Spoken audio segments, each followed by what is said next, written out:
Aksi demonstrasi seringkali menjadi corong utama bagi masyarakat untuk menyuarakan aspirasi dan menuntut perubahan. Namun, apa jadinya jika sebuah aksi damai yang seharusnya menjadi ekspresi kebebasan berpendapat justru berbelok arah, menjadi ajang kekerasan, kerusuhan, dan penjarahan?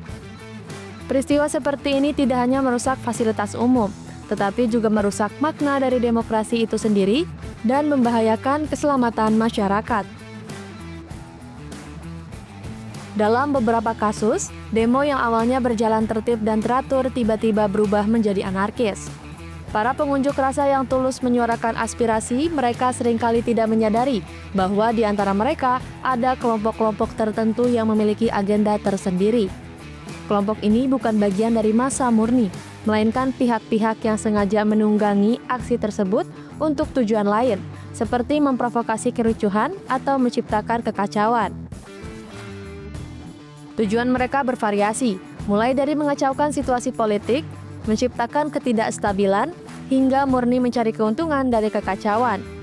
Mereka memanfaatkan momentum keramaian dan ketegangan untuk memulai provokasi, yang kemudian memicu reaksi berantai dari massa yang emosional, batu, dan botol melayang.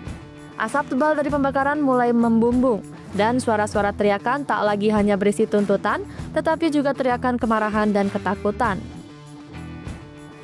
Dampak paling parah dari demo yang ditunggangi adalah kerugian yang harus ditanggung oleh masyarakat luas. Bukan hanya pemilik toko atau pedagang yang menjadi korban penjarahan, tetapi juga warga biasa yang terjebak dalam situasi berbahaya. Bayangkan, seorang ibu yang sedang dalam perjalanan pulang tiba-tiba terjebak dalam barikade massa yang rusuh, atau seorang pengemudi ojek online yang kehilangan mata pencahariannya karena motornya dirusak atau dicuri.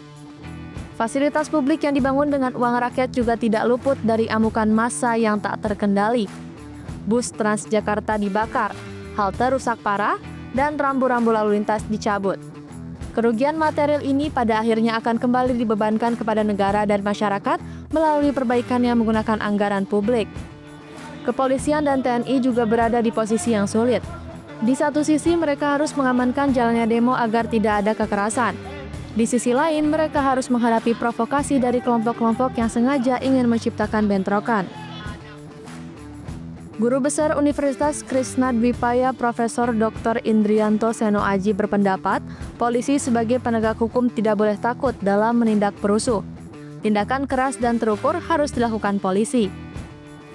Apakah itu harus dilakukan? Harus dilakukan. Jadi apapun yang dinamakan perbuatan anarkis itu eksepsionalitas dari kebebasan berpendapat. Kebebasan berekspresi yang dijamin secara konstitusi.